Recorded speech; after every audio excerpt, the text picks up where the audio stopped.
On today's show, a look at three OHL games from last night featuring multiple draft eligible and NHL affiliated players, all coming up on Locked On NHL Prospects. You are Locked On NHL Prospects, part of the Locked On Podcast Network. Your team every day.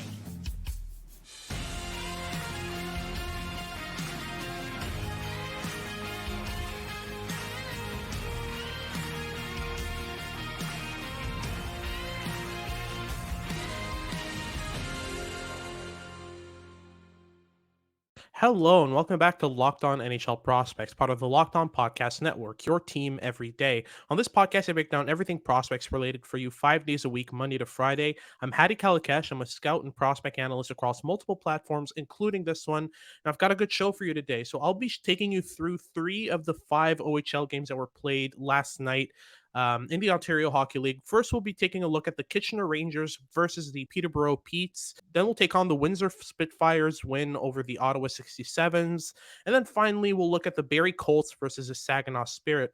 There are multiple players that were playing in these games that are either affiliated to NHL teams already or are draft eligible either this year or even a couple years from now in one case. But before we get into it, make sure to like and subscribe if you're watching on YouTube, and make sure to make us your first listen of the day if you are listening on your favorite podcasting platform. It is always much appreciated. So let's get right into it with the Kitchener Rangers versus the Peterborough Petes. So the game started off with a 2023 NHL draft eligible Carson Rakoff scoring the opening goal on the power play for the Kitchener Rangers. That came off a beautiful cross ice pass from Filip Mesar, the Habs' first round pick, 26th overall in last year's draft. Mesar got the puck from another draft eligible for this year, Hunter Brzustewicz, the right-handed defenseman. He faked the pass to the right and then swung it to the left to Mesar, who was at the left dot. And then Mesar took a couple touches just to freeze the defender in front of him, and that opened up a lane for him to swing a pass right through a couple sticks, right on Carson Rakoff's stick. And Rakoff is a good goal scorer. He doesn't miss those opportunities. He was able to put it right in. That was Rakoff's 13th goal and 21st point of the season. He's played 25 games this year, so he's under a point per game.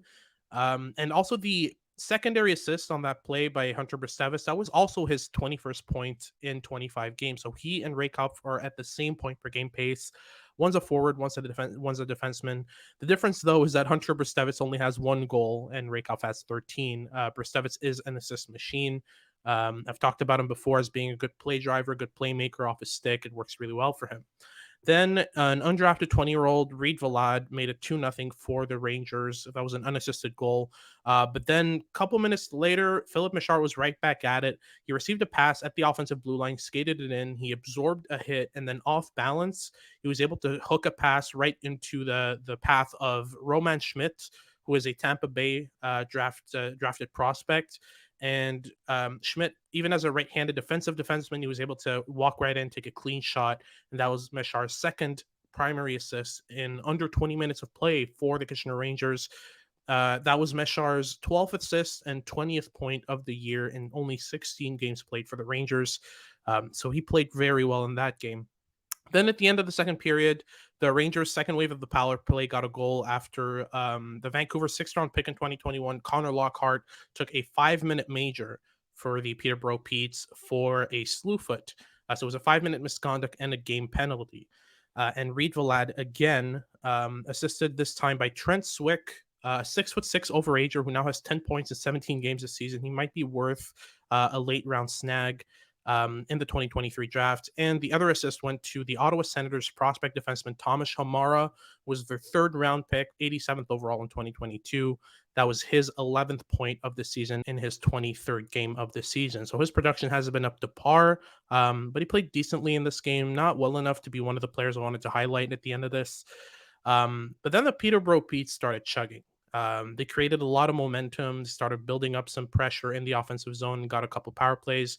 So the first goal they got was actually a power play goal scored by the Seattle Kraken's fourth round pick in last year's draft, Tucker Robertson. Robertson basically drove the net, put his stick down, and good things happen when you do that. So he managed to get his stick on the puck, put it in. That was his 12th goal and 30th point of the season. He got another assist later on, which made it 31 points for him in 28 games after this match. Brennan Othmann got the assist on Robertson's first goal. That was his 10th point in 10 games with the Petes. He also got an assist later, so he's up to 11 points in 10 games with Peterborough. But previously, he was playing on the Flint Fibers and had put up 24 points in 16 games with them. So he's well over a point per game this year. He's just been struggling to find a scoring touch since getting traded. And he's just putting up good numbers right now in Othmann's case, but he's got 2 goals in 10 games. So, as a guy who's known as a goal scorer, the guy was drafted 16th overall by the Rangers in 2021 for his goal scoring ability, just hasn't found that touch yet. Moving on, Chase Stillman, a first round pick of the New Jersey Devils in 2021. He got his 9th goal and 20th point of the season in only 24 games. Now, he's still under a point per game as a primary center for the Petes. He's one of their most utilized players. For me, this was a weird pick at 29th overall in 2021 because I saw him slipping all the way to 50 or 60 potentially, and getting him at 29th when there were better players available. I wasn't really too sure of that. And he hasn't really shown any high end production or much outside of his defensive game since getting picked. So it's still kind of a weird selection, but I'm giving him some time and patience. He might develop some offense as the years go on. But so far, he's at 20 points in 24 games, well under a point per game, but we'll see. And then finally, the Petes made it 4-3 after Chase Smith Stillman's goal. With another power play goal. This time it was assisted by both Tucker Robertson and Brennan Othmann. So they both ended the game with 2 points. Robertson with a goal and an assist, Othmann with 2 assists. And it was still too little too late. And then the Kitchener Rangers were able to take that game 4-3 in regulation.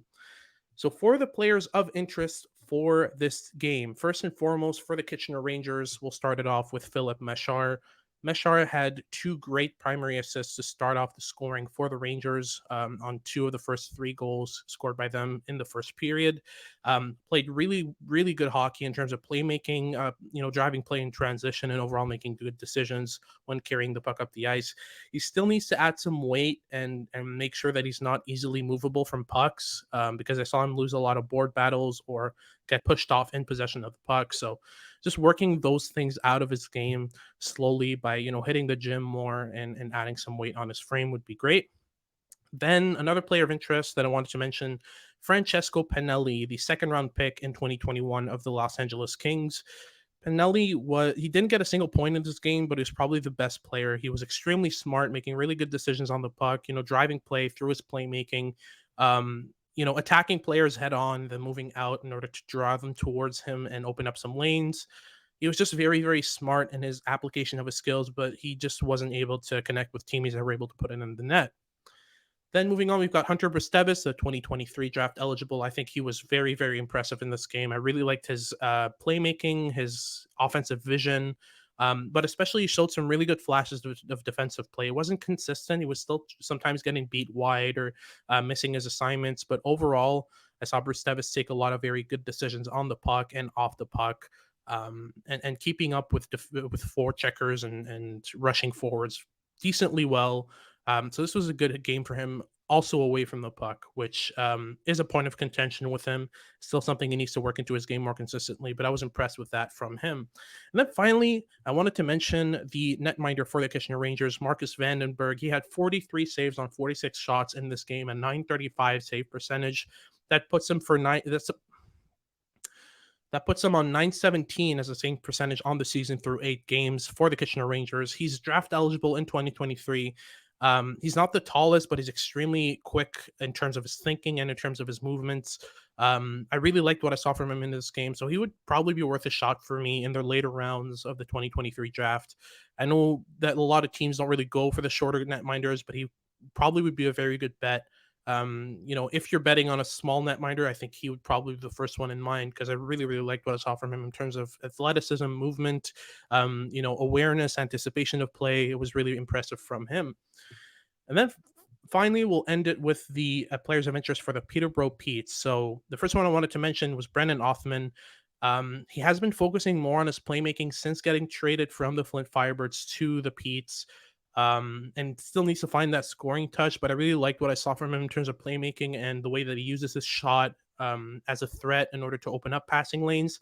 We talked about that with Riley Haight in last episode when we did a WHL report on his game versus the Portland Winterhawks, and that was one thing I wanted him to do was shoot more so that his shooting threat could be used to open up passing lanes. Well, Othmann's already doing that. He's already a good scorer, and he's added the fact that he's able to use his shooting threat in order to open up lanes for him to pass into.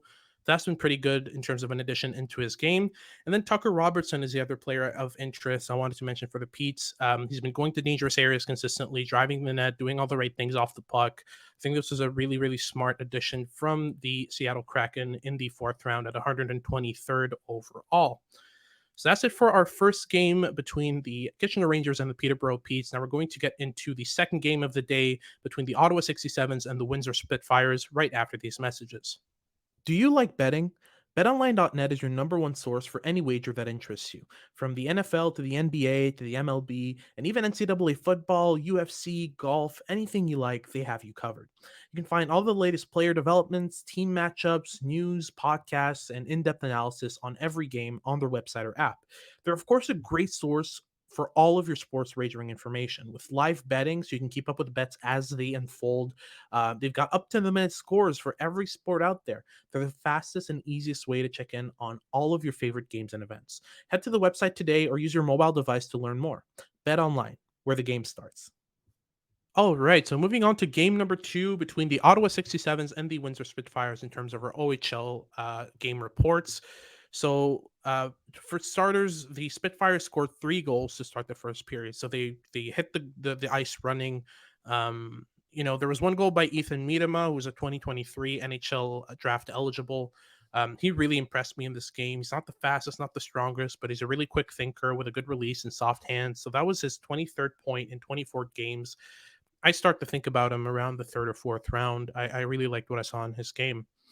Then, you know, then later on, Matthew Maggio of the New York Islanders, he was their fifth round pick in 2022 as an overager.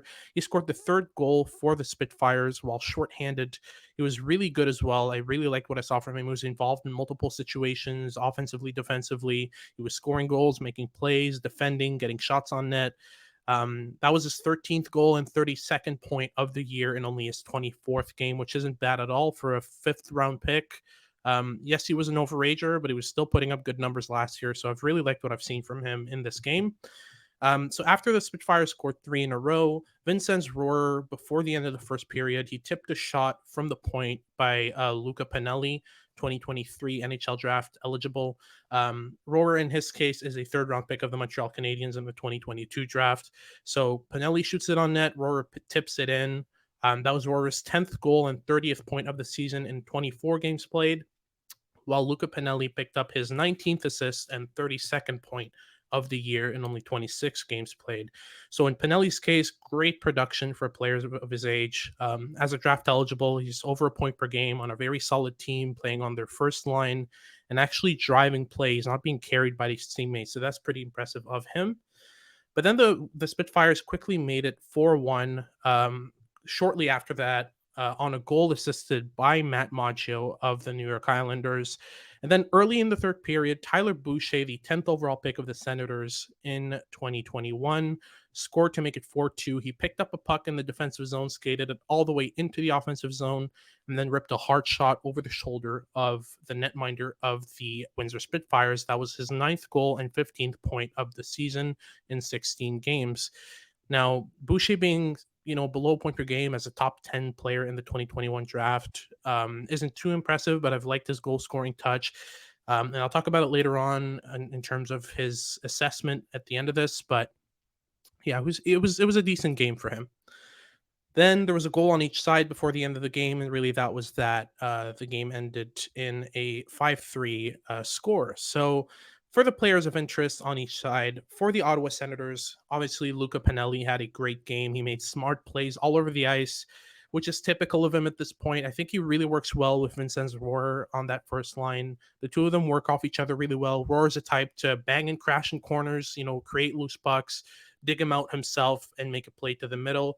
And Pinelli's just that type of guy who's always going to find space in the offensive zone. You can count on him for that, and he's got the finishing ability to put those chances away.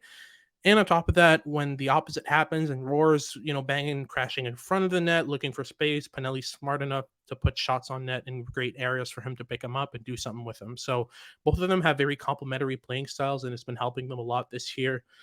Speaking of Rohrer of the Montreal Canadiens, the third round pick, he's still a water bug with a lot of intensity, a lot of physical tools, which serves him really well along the boards and in traffic.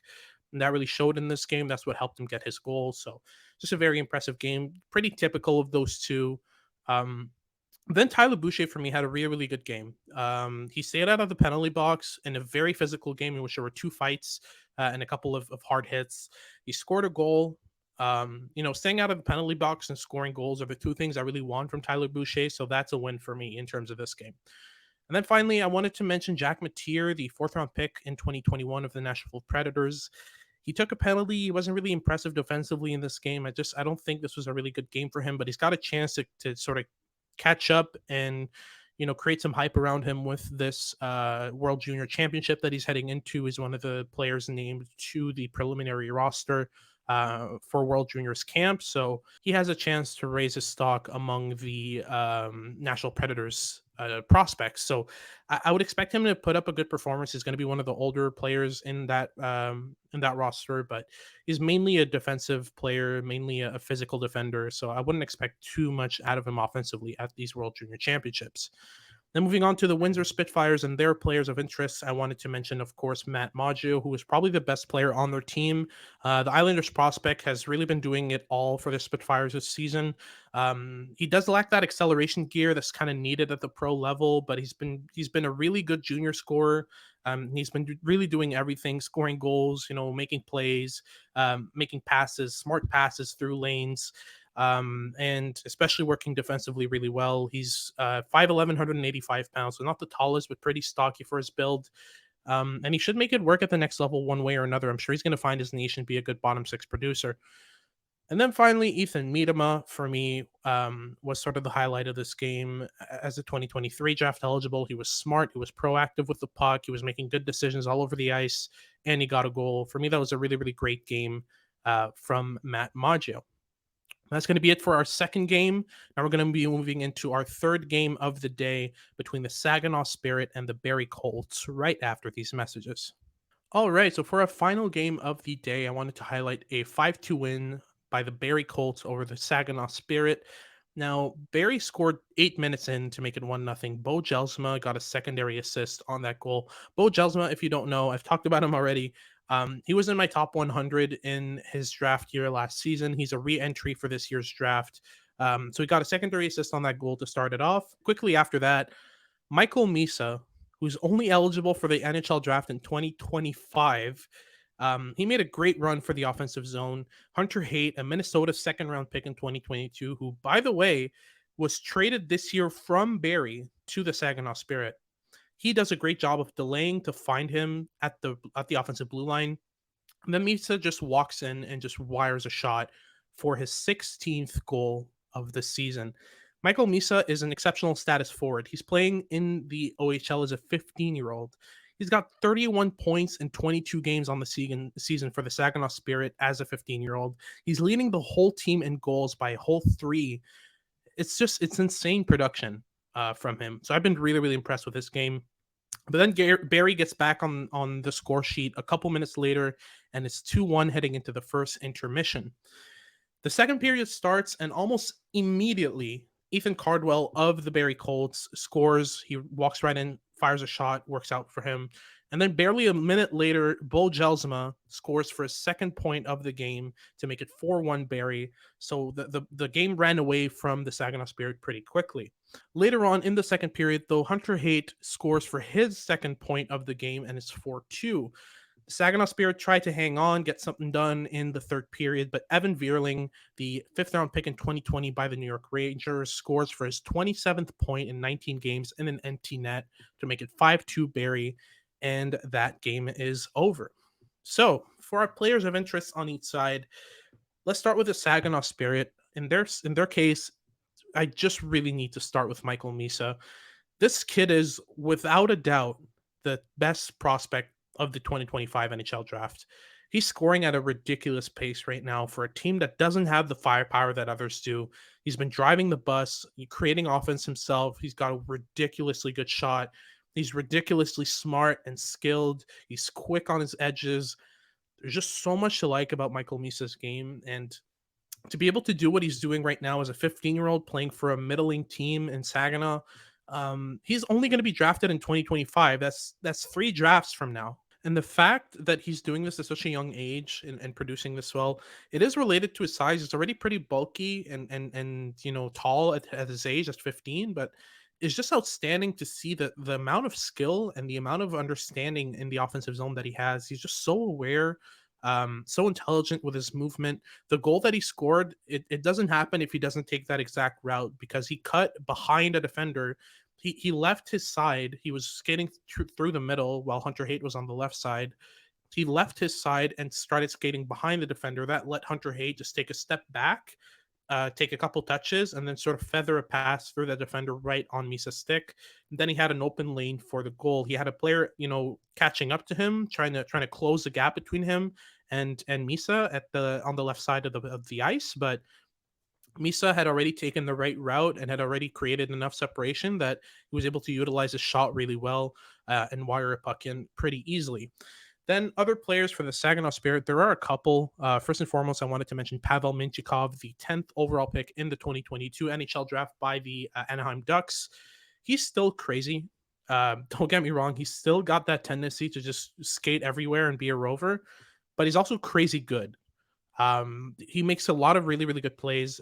He didn't have any points in this game, but it was very, very clear why he's at the top of the Saginaw Spirits scoreboard right now, with 37 points. It's because of how good he is at activating offensively and covering ice all the time. He's the first to get deep in the offensive zone, chase his own dump-ins, and try to create offense on the forecheck himself as a defender. But he's also the first to get back and poke check pucks away from, opposing forwards and all that stuff. So it's just the entire package with Mintyukov is so enticing, so impressive, that you can't really sort of ignore him, when he's on the ice. He's always doing something. Then moving on, we've got Matthias Sapovalev, who was a second-round pick of the Vegas Golden Knights in 2022. He was actually pretty invisible in this game.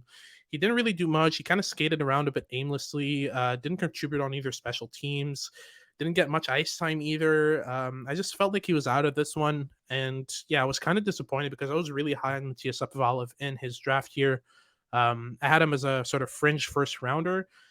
But this game kind of gave me some doubt about that because I saw a lot of, disconnect, a lot of sort of nonchalance in this game that it didn't see in his draft here. So I'm not sure what's happened, but I'll be keeping a close eye on Sapovalev to sort of evaluate sort of where he is in his development.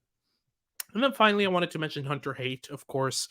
Haight and Misa they just form an insanely good offensive duo. Now, as I mentioned, Haight was traded from the Barrie Colts, who was the team that the Saginaw Spirit faced in this game. So he was traded from them to the Saginaw Spirit. He's got 10 points in 4 games since getting traded. He was well below a point per game before this trade, but since getting paired with Michael Misa, he's genuinely been one of their best offensive tools. He and Misa just understand each other really well, work off each other's strengths really well. It's been very impressive to watch him go about it.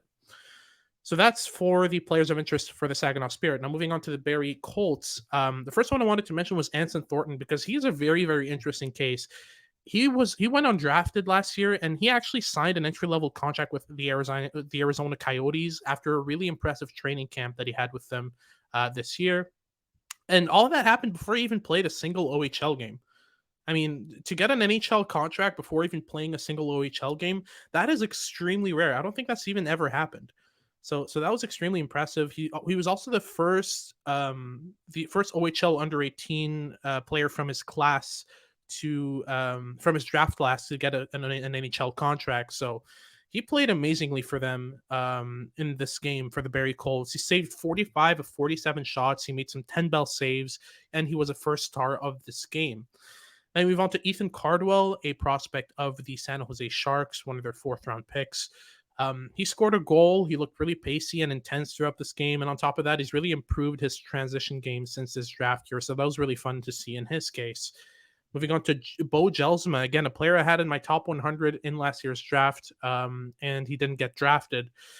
he should get drafted this year around. There's no way teams pass over him again this year. Yeah, he's got only 16 points in 22 games as an overager, but the skill set, the intelligence, it's just too tempting, I think, for a team to pass him over again this year.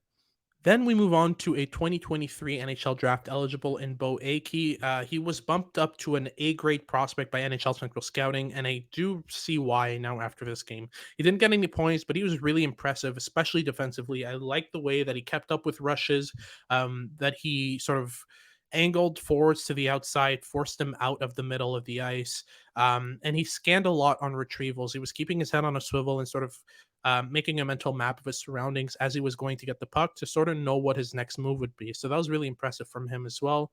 I'm not really sold on his offensive skills, but he's a really good puck carrier on top of being good defensively. So I wouldn't be surprised to see him go in the top 45, top 50. I understand the argument for taking him in this range, especially if a team is looking for defenseman. He wasn't bad at all. And then Evan Vierling of the New York Rangers, he's a forward. They've got a good one here. I really like the way that he thinks and reacts. It's very quick. It's very accurate. On his empty net goal, he didn't even look at the net. He just got the puck with his back to the play and just swung around and shot it right down the middle of the net. It was really impressive. But on top of that, he plays off his teammates really well, makes some good decisions off the puck, all that stuff. So I was decently impressed with Vierling, and I'm sort of curious to see what he turns into. He's 3 years removed from his draft year, so it's sort of a weird evaluation, but he missed a whole year due to COVID. So after the season, he should be one of the players that the Rangers sign and move up to the roster in the AHL. And it'll be very impressive to see how he does at the pro level. But yeah, he's got some work to do in his defensive game, but this game was really good for him. I really liked what he gave in this match. But that's going to be it for today's episode. Thank you very much for listening all the way to the end. If you're watching on YouTube, make sure to like and subscribe. If you're listening on your favorite podcasting platform, from Spotify to Odyssey to Apple, just make sure to make us your first listen of the day. It's always very much appreciated. For your second listen of the day, though, make sure to check out Locked On Sports Today. They're a great source for all your information, all your updates on all of your favorite sports, all the scores of the day from the last night, all of that stuff. They've got you covered. Make sure to check them out wherever you find your podcasts. Now, this has been Locked On NHL Prospects with Hattie Kalikesh, and hope you tune in next time.